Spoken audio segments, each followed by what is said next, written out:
Anwarullah Bhuiyan from Department of Philosophy, Jahangirnagar University, Dhaka, Bangladesh. Please. Yeah. Thank you.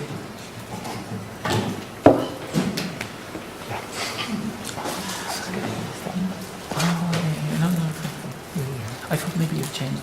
Good morning, everybody. Honorable Chair and discussant of these presentations, Professor Terrorism and honorable participants, most welcome to my presentation. My presentation title is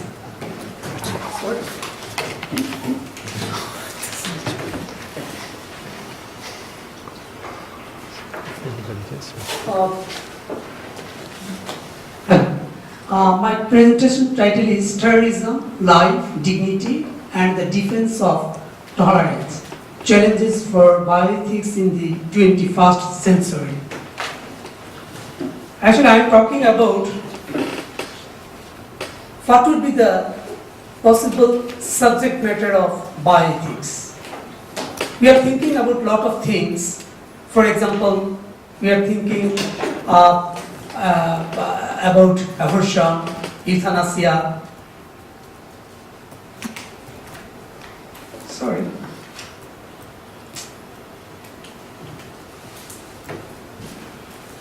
It's not working. Hello? Oh, yes. Okay. So, what are the subject matter or challenges for bioethics in the 21st century?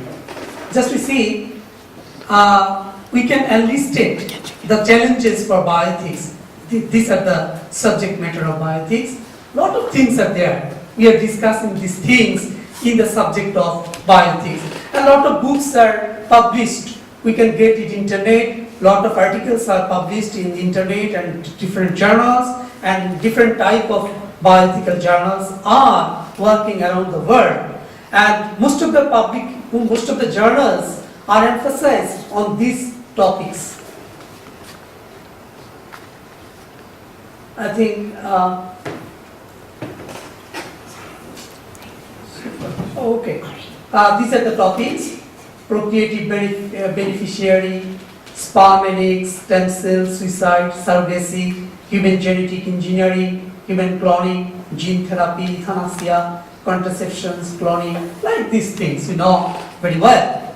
But my question is different. Why you are not including terrorism as a bioethical issue?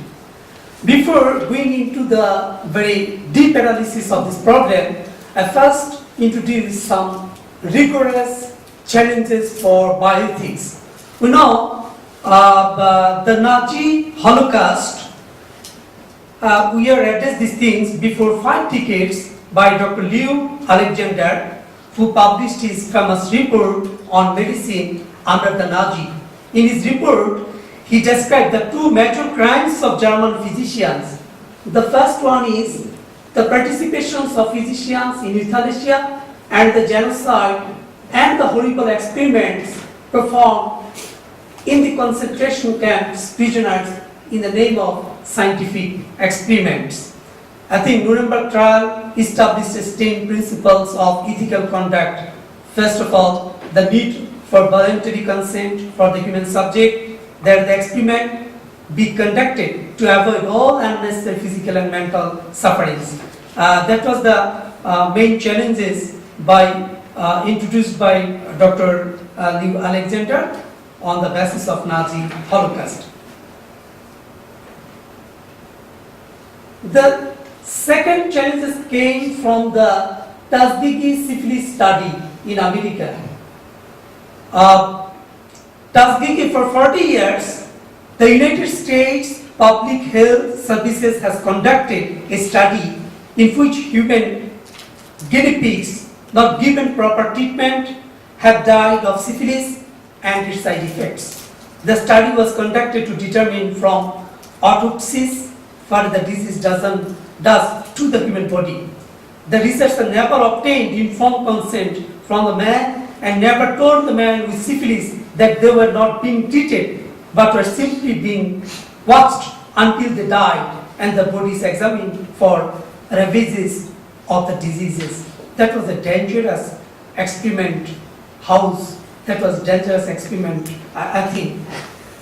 But after a few decades, the president of USA, Mr. Bill Clinton, informed these things and said sorry to the participants. Then William Shaw, he was one participant who explained the things as like that. We were treated unfairly, Shaw explained.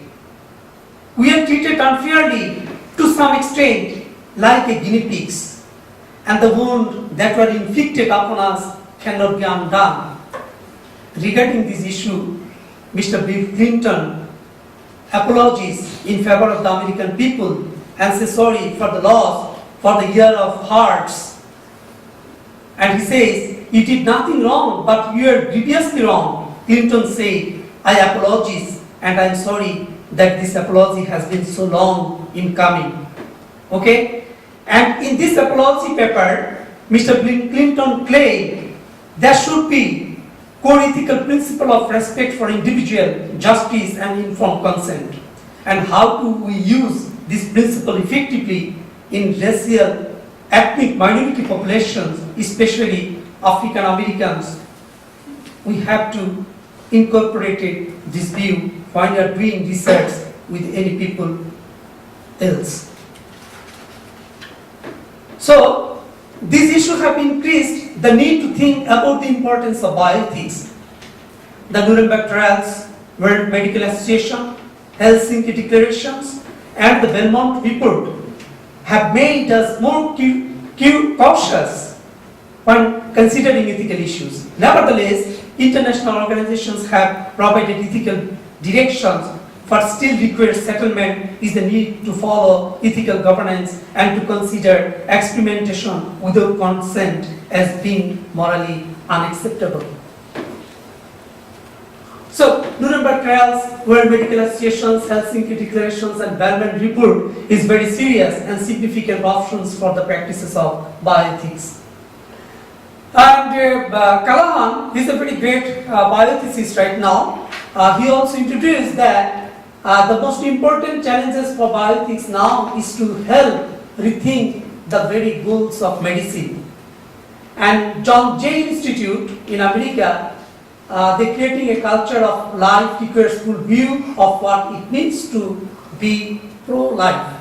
We should consider when we're doing research or anything else with the human subject, we must follow the principle of pro-life consideration. Okay, I'm talking about these things. These are the central problems and challenges of bioethics. For example, resource allocations and tension between science and anthropology, and doctor-patient relationship, birth and death issues, I think medicine and death issues. All these things are involved with the challenges of bioethics. So,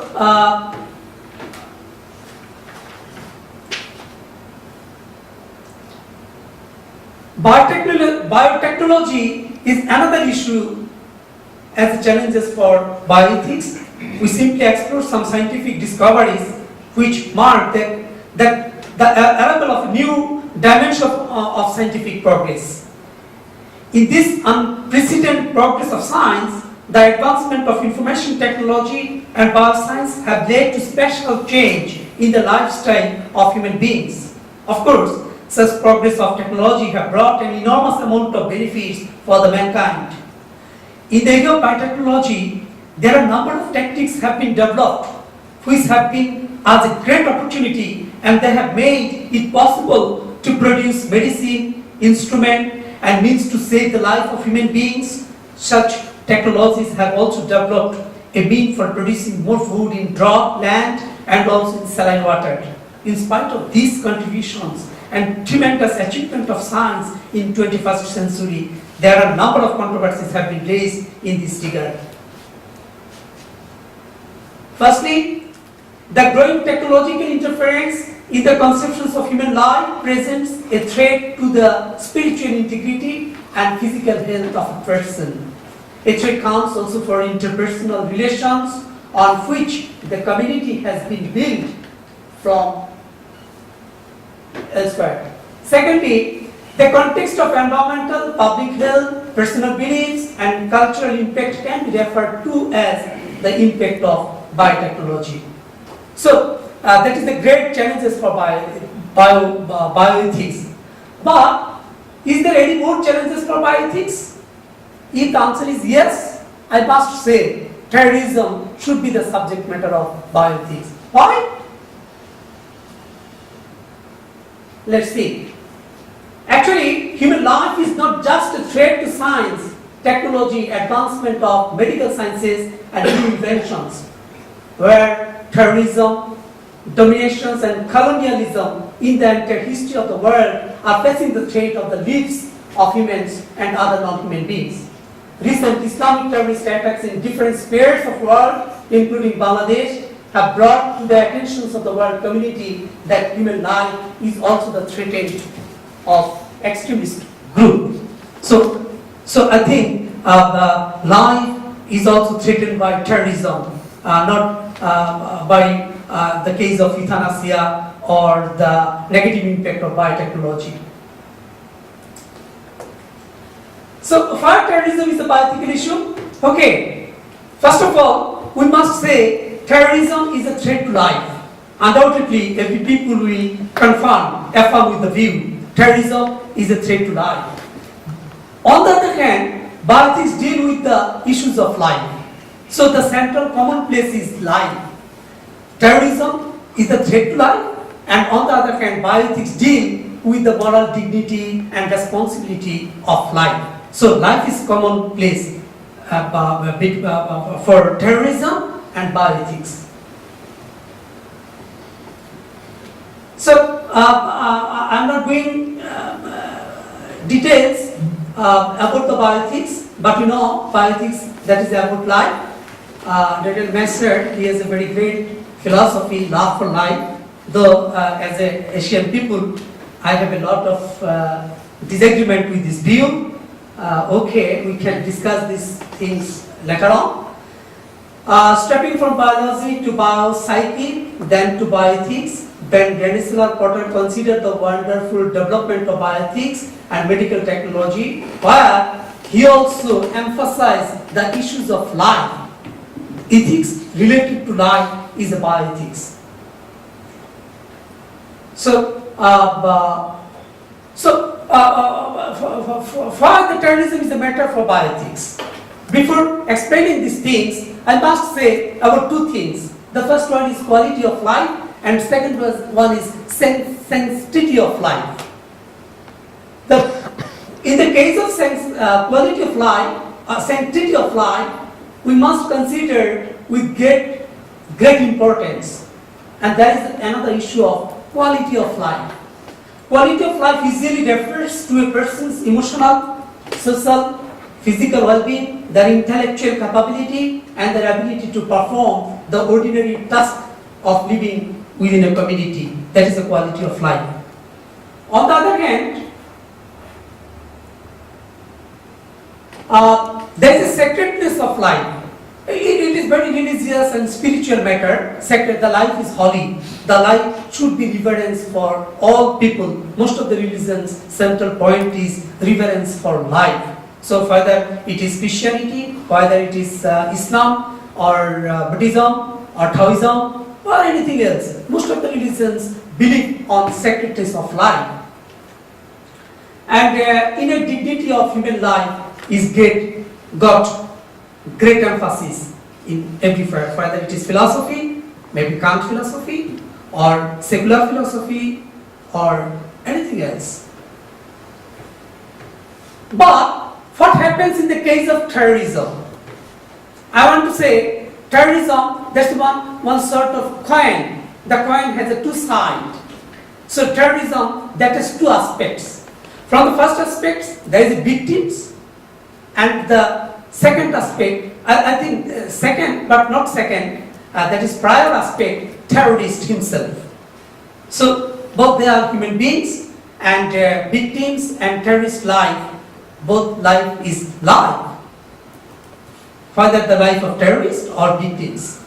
So, those who target the lives, in other words, victim and the terrorists of their own lives are also threatened there here. Terrorism has become a violent menace to innocent people. It destroys properties and life of innocent people towards the progress of society and spread panic in the mind of the public. Undoubtedly, we will confirm with this view. But terrorism all the time, they are creating panic. Terrorism is morally distinctive insofar as it seeks to exploit the nexus of violence and fear in such a way as to degrade or destabilize an existing social order. That's another problem beyond the life. My life is not possible without the relationship of society. So terrorism and terrorist attack and panic must make disharmony in the society. So you can see the fact terrorism from bioethical perspective. So just to see the consequences of terrorism, I will not go explain, just to see the graph, the number of deaths due to terrorism worldwide in 2017. These are the graphs, and you find, it's not working. This is the graph of fatalities from terrorist attacks, and number of fatalities due to terrorist attacks worldwide that happens. And I think 2015 and 2013, the volume of terrorist attacks is so high, and number of deaths Afghanistan due to terrorist attacks we can find here 5,312 is so high range of attack. So I want to say terrorism itself is a bioethical problem. Just we can consider the 9/11 attack in Twin Tower in America from the westernized bioethical theory of Bishop and Childress. You know, Bishop and Childress, they have 4 principles: autonomy, beneficence, maleficence, and theory of justice. Under this theory of justice, we can consider, we can explain the issue and event of terrorist attack of 9/11, what has happened in the Twin Tower. For example, we know the principle of non-maleficence, what means not inflicting evil or harm on others. So do not terrorize. That very principle implies do not terrorize or kill innocent people or populations with reckless abandon. Secondly, 9/11 Twin Tower, over 3,000 deaths and some 600 people injured from the United States, and thousands of people suffered physical symptoms and psychological effects. There's a very vast number of victims, vast number of people who are affected by these terrorist attacks. So that in that case, we can say, we can apply don't harm to other people. So that's non-maleficence. On the other hand, there is a principle of beneficence in the theory of Bishop and Childress. Beneficence means doing of good and prevention of harm and the removal of harm. I think here's the 3 things. Of course, we must have to do something good for other peoples, and we must prevent harm for other peoples, and we work for removal of harming others. But we also protect and defend the rights of others and rescue persons from the danger. That is the second principle, that is beneficence.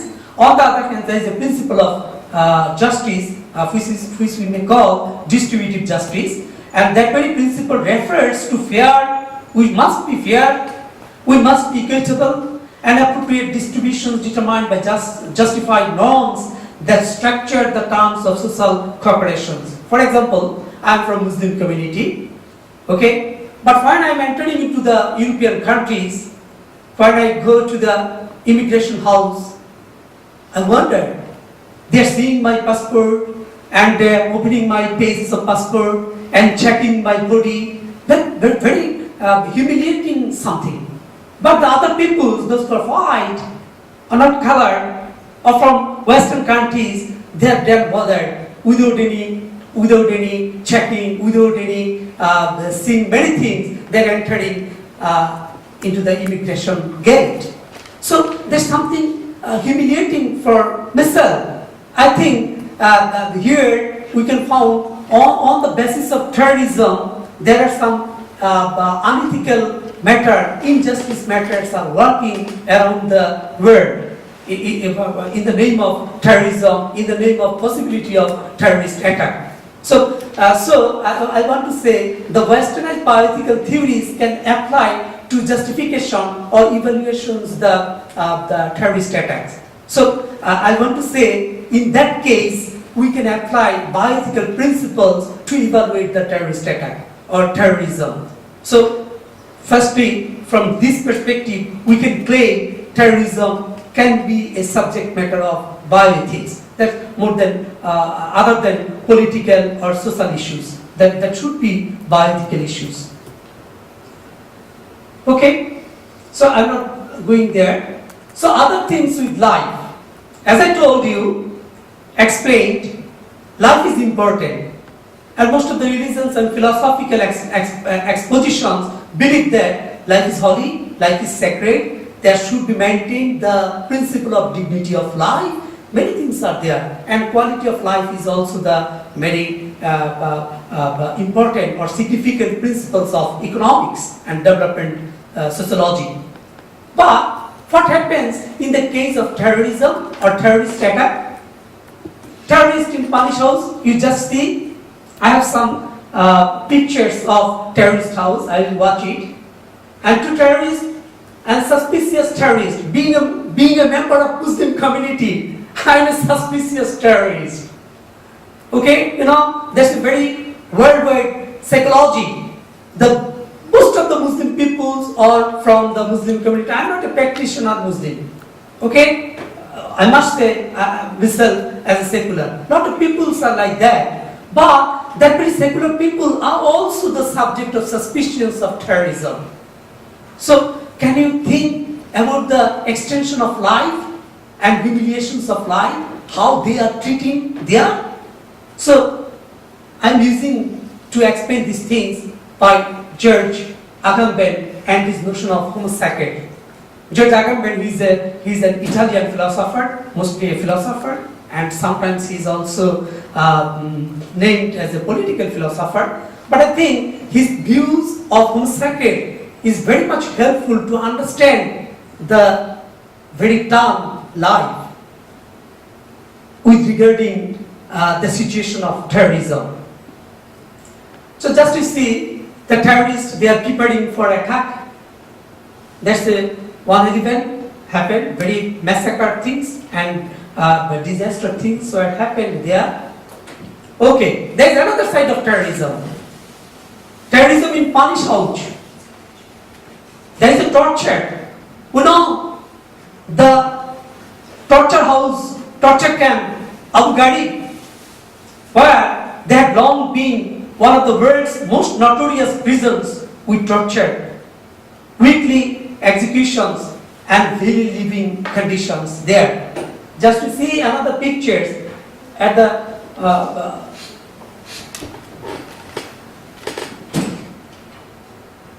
this picture. The prisoner abuses at Guantanamo Bay in Cuba and Abu Ghraib in Iraq shocked the nations, shocked the human beings. So what life is there? So this is a picture, tortured pictures of Abu Ghraib prison cell. Another picture, and that is the art on the basis of torture. There's one kind of art, aesthetical art. We witnessed examples of brutal persecutions in Abu Ghraib and Guantanamo Bay prisons. Dora Appel, a political thinker, he remarks, the necessary emotional distancing and dehumanizations of the other is also revealed by languages and the Nazi referred to Jews as a pieces. I want to say, Nazi, their captured people were treated as a pieces. And somebody says things, not as a human being, they are treated as a pieces. In the liberation war of Bangladesh, 1971, the Pakistani people treated us as a ganimater mal. That's Arabic, Urdu words, ganimater mal. That means their things, they are subject to use. If they are women, they can be victimized by soldiers. So they are ganimater mal. They don't have any life of human beings. They can use as we use our regular life commodities. Okay? So, I want to say twin towers victims and Abu Ghraib prisoners became the epitome of Homo sapiens. That is the central principle of George Agamben. And to understand the concept of life, human life, Homo sapiens is a very potential issue or conceptions. And victims and terrorists, but life is bare life. The person is a Homo sapien and the life is bare. Bare, that means void. The life has no meaning or significance or no dignity of such kind of life. They cannot enjoy freedom, independence, equality, in dignity and rights. They are not even endowed with reason and conscience. That is the life of bare life. I will seek more 5 minutes. Okay? Sure. So that's the understanding of Homo sapien. I'm not good in details. What is Homo sapien? Homo sapien is someone who has a biological life, like me, or was Osama bin Laden, but the life is suspended by law through a state of exceptions allows for the existence of zone of indistinction. I want to say there is a distinction between animals and human beings, Jew and bias. But in the case of state of exception, there is no difference between Jew and bias. Jew means the life of animal, subhuman life. Bias, that is the life of human beings. But in the state of indistinction, there is no difference between the animal and animal in the slaughtering house and the human beings in the prison house. There is no differences. That is called state of indistinction. On the other hand, we found some examples in the prisoners' camp in Delta, Guantanamo Bay, Jews in Nazi Germany. So these peoples and these prisoners were treated as a Homo sapien, and they don't have any biological. They have a biological life, but they don't have any dignity. They don't have any political significance. On the other hand, to make the people Homo sapien, to make the life of their life, there is alternative power that is called sovereign power. We have a nuclear power, so we state have a sovereign power. Sovereign power, that means one has that power who can potentially underlies the other people as a humanist secretary. These people are not with dignity. These people should not be treated as dignity. They are only for sacrifice. They are only for, that is called, Agamben called these things hominous sacri. This is the central point of for understanding the things. Sovereign, that's not working. Okay. That is sovereign power. Sovereign power is for powerful state and powerful people, and life of victims, life of terrorists. There's a word on terror. Their life, like that cannot be killed without punishment. That can be killed without punishment. The bare life. There is no judgment. That don't trigger any legal procedure. That life is very nonsense life, so it can be punished. And there is no difference between bias and Joe. That is in distinction, and that very life is a bare life. Emerges from within the distinctions, which defines as a life exposed to death. And Joe, that's a natural life. Natural life that is simultaneously set outside the domain of the political, and bias, that is a particular form of life, human life. That I mean bias. Sovereignty, the sovereign power reduces the life of people, that of Homo sapiens. Someone exempt himself from the law, that is sovereign power. Sovereign power can do make one's life as a Homo sapiens, one's life as a bare life, and one person as a Homo sapiens. Homo sapiens, this person don't have any right, don't have any dignity, don't have any treated as a human beings. And camp, that is a zone of indistinction. I told about the camp of Abu Ghraib and Guatemala and Nazi camp, and there are a lot of camps around the world are existing, which is treated as a zone of indistinction. There, the human being not treated as a human being. The human being is treated as a bare life, as a Homo sapiens. So, I'm just skipping. So, the concept of bare life doesn't reflect in the decline of political to natural life, bias to Joe, but in the distinction between the two, bare life is a form of life that is amenable to the sway of the sovereign power because it is banned from the realm of law and politics whenever the law is suspended. So for Agamben, Joe and bias are inseparable since exclusion strengthens the bond between the two forms of life. So that very distinction is very important to understand Homo sapiens and bare life according to Agamben. The state of exceptions, already I explained this thing, the state of exceptions in which the law is suspended there. No law is executed there. No principle is executed there. That is a state of exceptions. So we can mention the name once again, the Gaza Strip, UCL, UPS, Al-Ansari refugee camp in Lebanon, in which the Judico-political system of Israel has transformed itself into a killing machine. The people are not treated as a human beings. They don't have any dignity. They're simply treated as a Jew, as a animals. Through the exegesis of Agamben work, it has been shown that day-to-day conditions in the occupied territories constitute a permanent special arrangement in which all Palestinians are potentially Homo sapiens.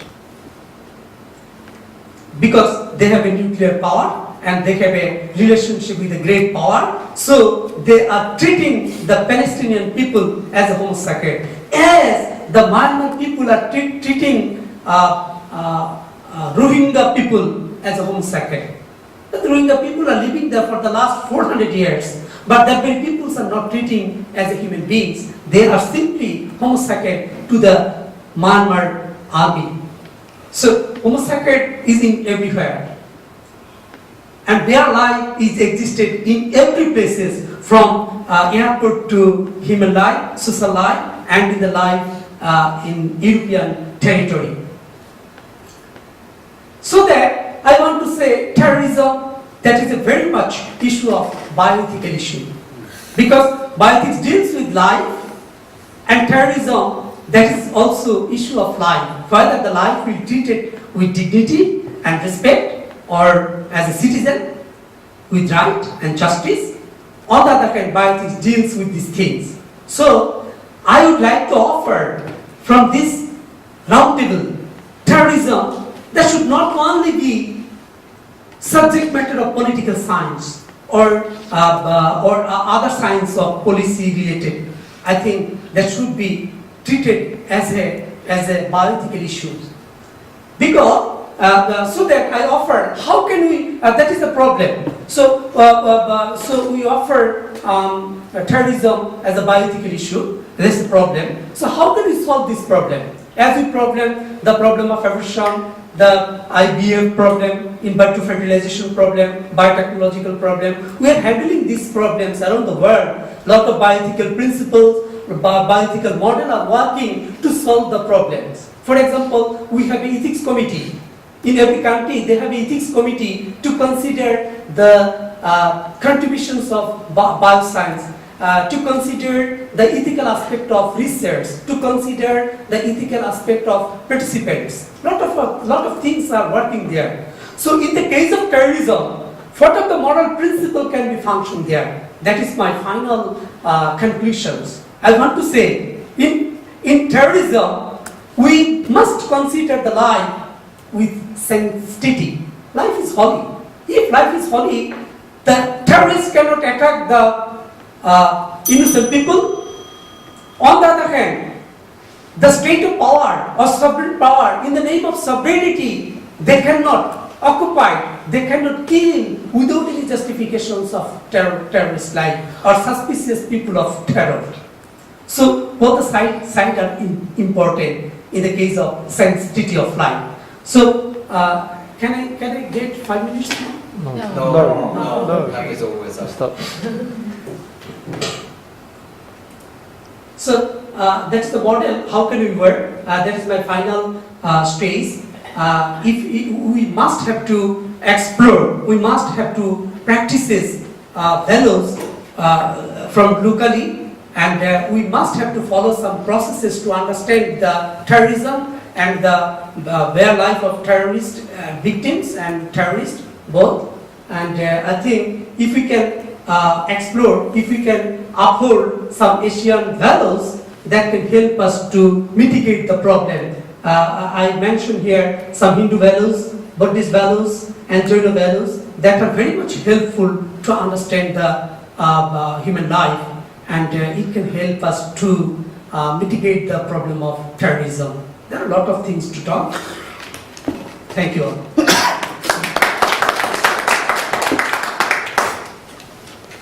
Thank you very much.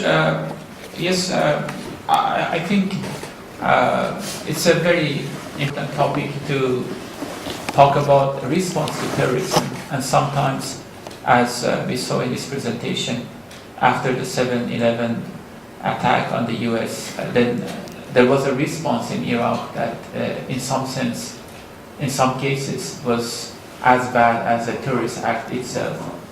So response to terrorism should also be based on, sanctity of life, and, do not stereotype people. I remember very well, especially the case that in Norway, there was this mass shooter who started killing a group of young people in Norway. And the first response in the media was that it should be Islamist, it should be a jihadist, and everybody, before the identity of the person was identified, was just imagining this should be a jihadist. And even after it was revealed that he was just a nationalist, Roman, blonde guy, some people in media said, oh, maybe this is just makeup, maybe this is still a jihadist. So these types of stereotyping are not good, they are not useful, and they actually cause a reaction. And maybe, this is what many people say, ISIS appeared after, there was a terrible response, and it was a reaction. So you have overreaction, and following that you have another reaction caused from it. So thank you very much. I hope, I hope people in law will consider ethics too. Very often we see, that there is more connection to power and politics rather than, the important issues of life of the people, avoiding, stereotyping and not ascribing terrorism to all people, that belong to a certain race or religion or skin color. Thank you very much. Do you have any questions from Professor Bhuiyan? Is there any question?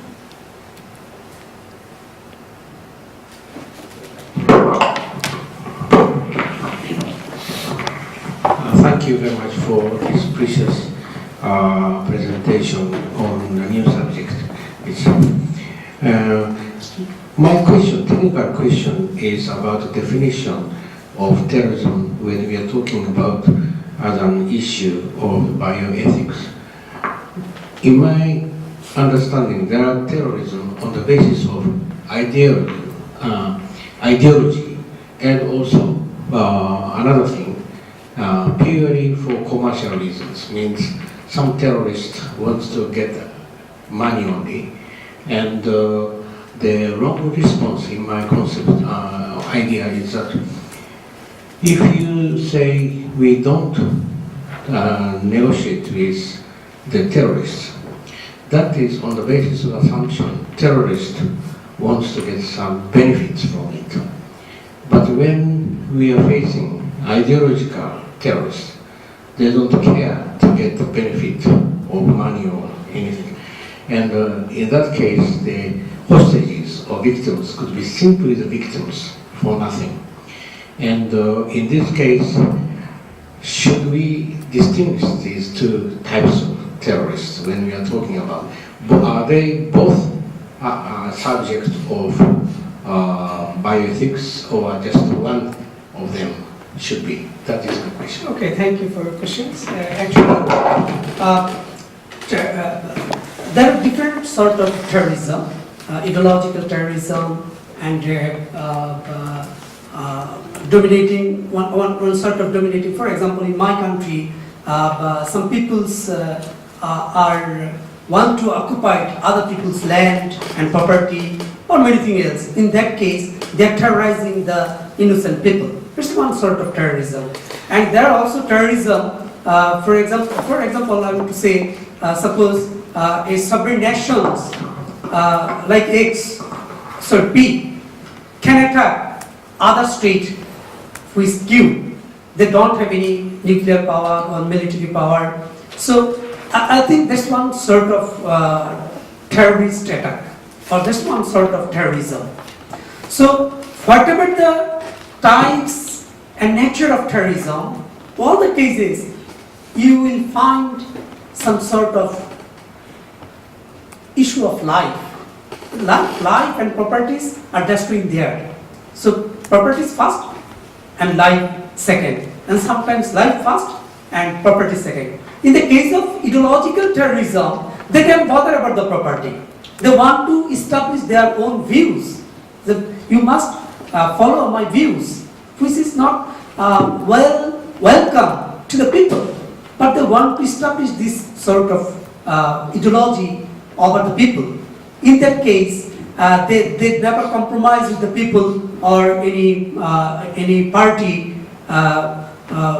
by getting money or getting any power or getting any sharing. They simply kill the people. That's one sort of orthodox terrorism, fundamentalism, ideological fundamentalism. For example, ISIS, Al-Qaeda, they're doing this sort of terrorism. So whatever the nature of terrorism, we must agree with the view the life is significant issues. I think that may be a response to your question. Thank you very much. Welcome. Okay, if there is no other question, do you have a question, please?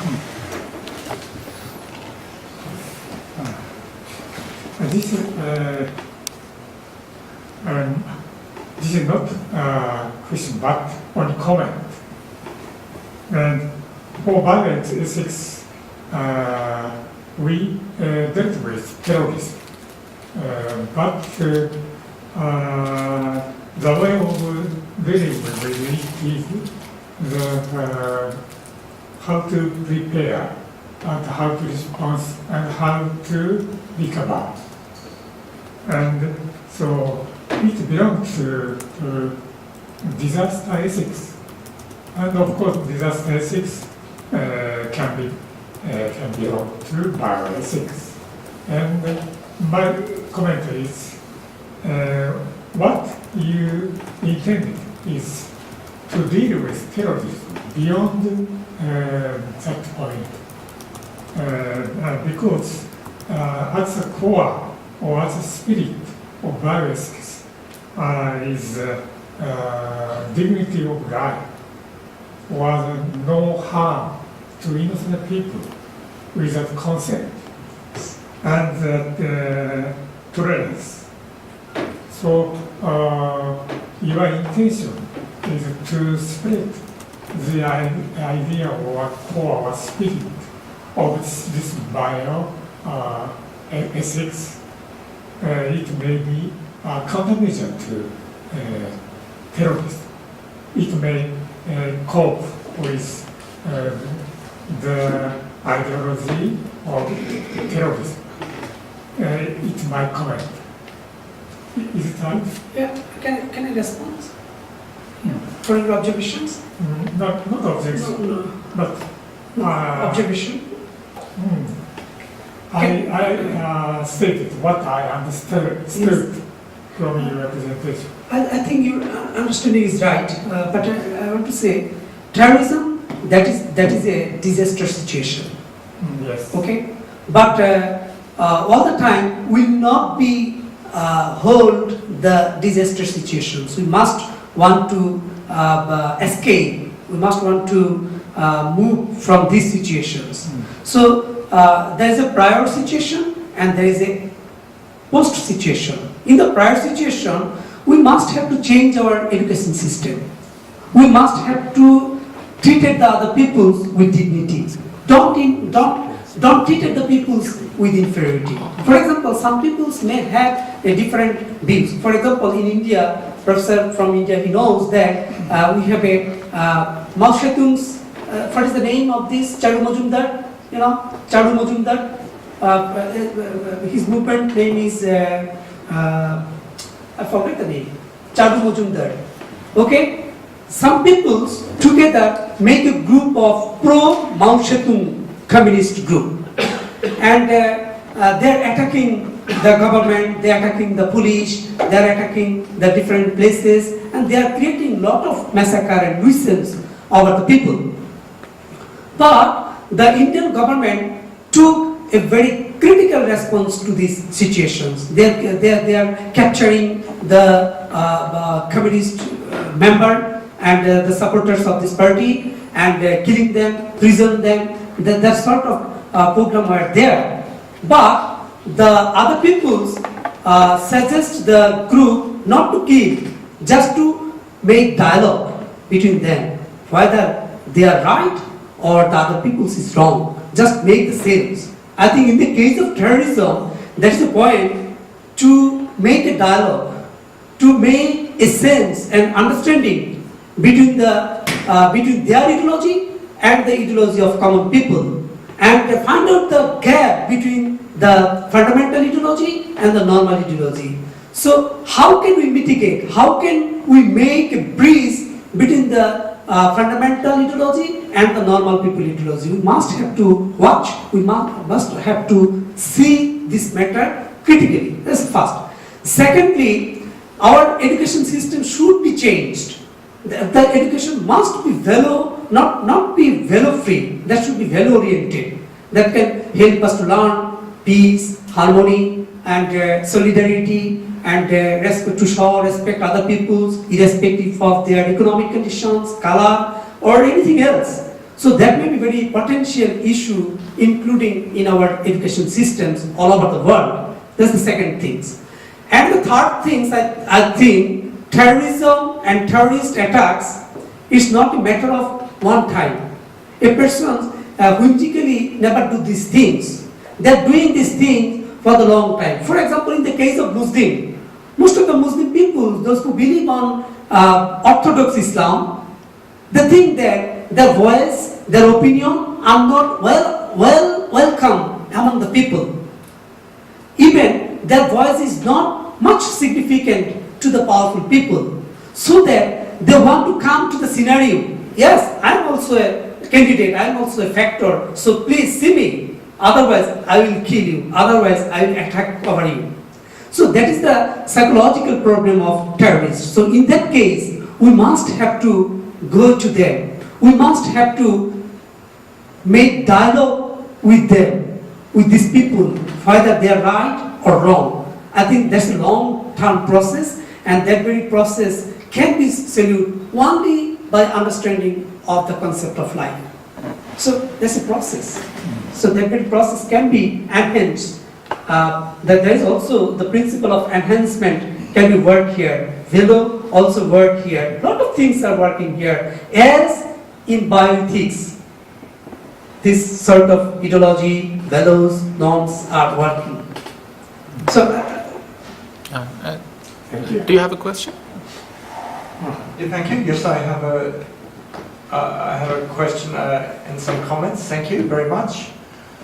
I think in your talk you have argued already why we need bioethics as the love of life.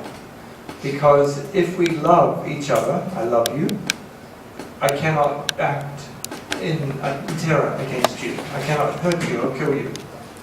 So the fundamental aspect of love is critical in every religion. Sadly, you also mentioned in the name of religious belief or in the name of God, people kill each other, which is an unfortunate reason. It's why religions matter and why religions somehow create people to change the definition of circles. And I come back, I guess, to the philosophy of, if you're inside my circle of the love of life, you're one of me and not them, then as a member of us, you're not going to commit terror. So the love of life, if we have the love of life, everyone inside that circle, we don't hurt people.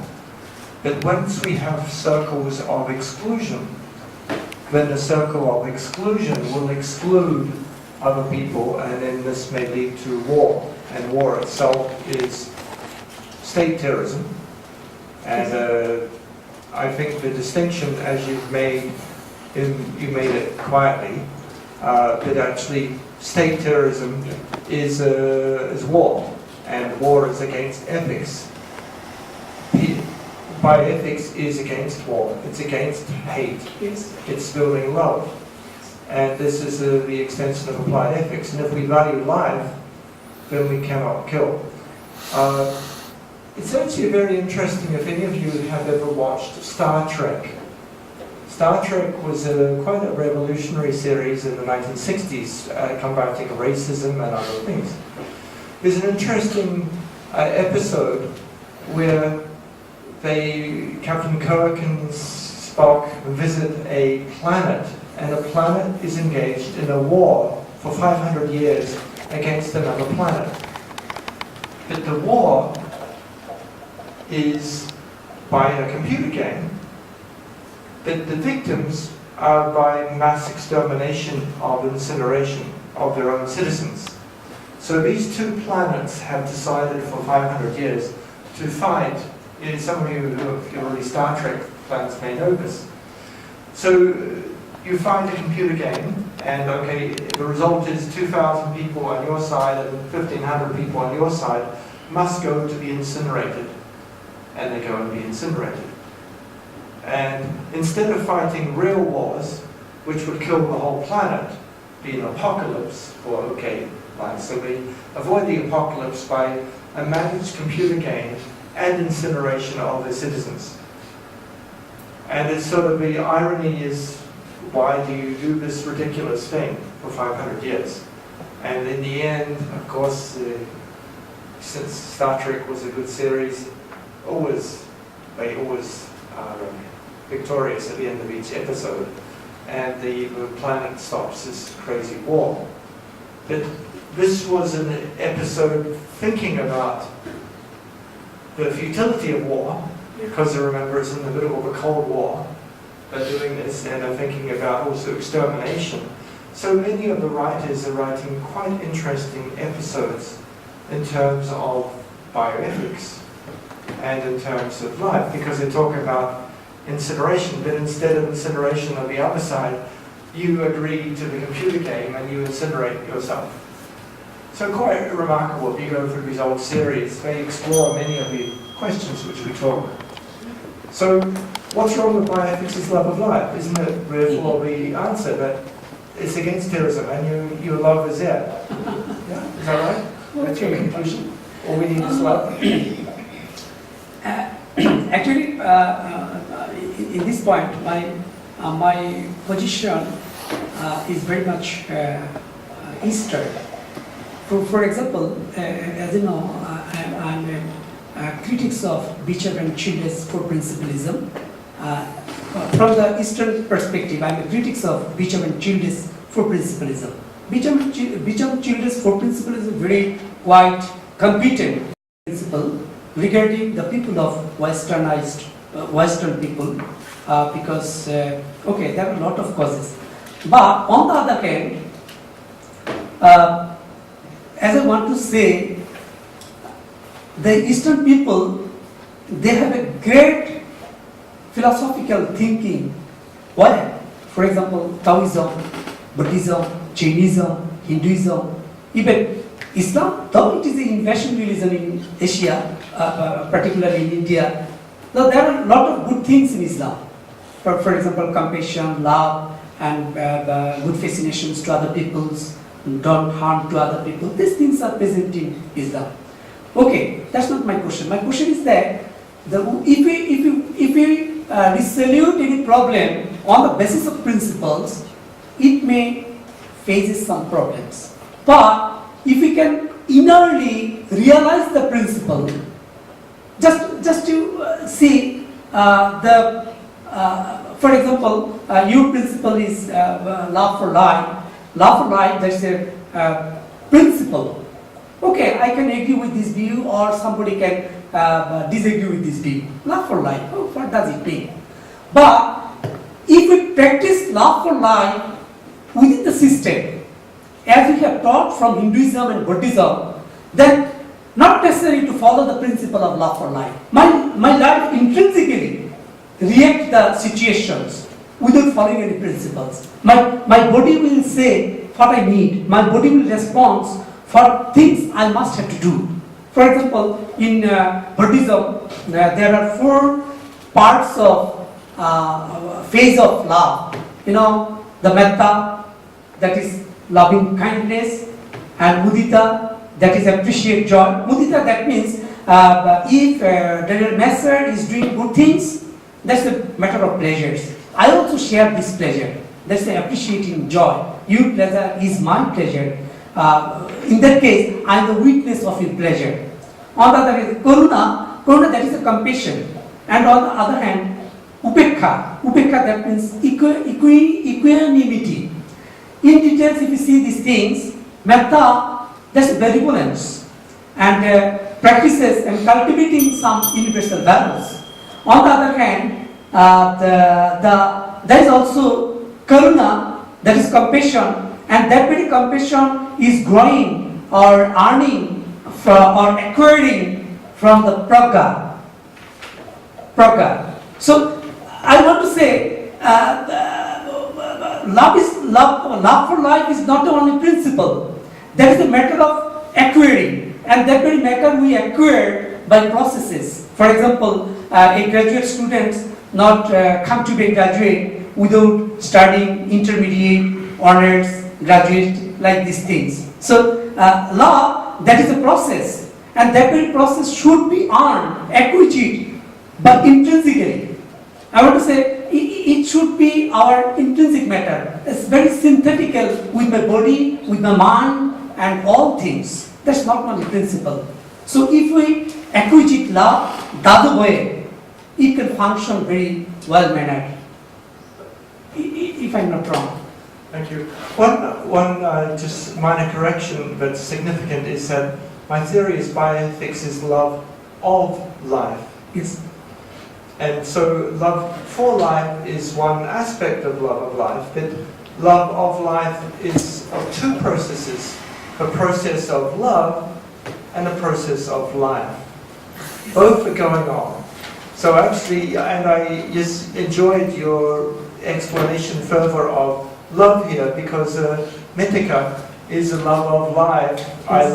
I'm happy because you're happy, we're loving life. Yes. As well as karuna is a selfless, compassionate love. So yeah, I enjoyed, this is a very good exposition. Thank you very much. Okay. Thank you. Okay, thank you. Let's finish this session. Yeah, thank you very much.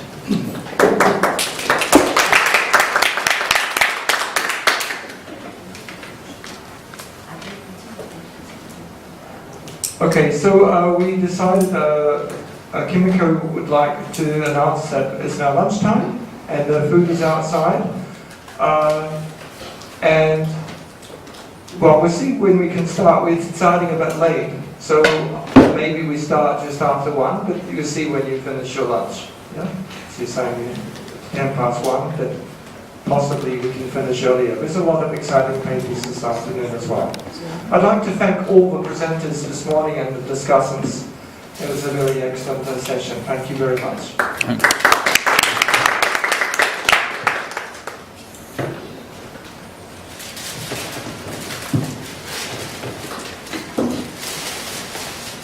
How do you stop?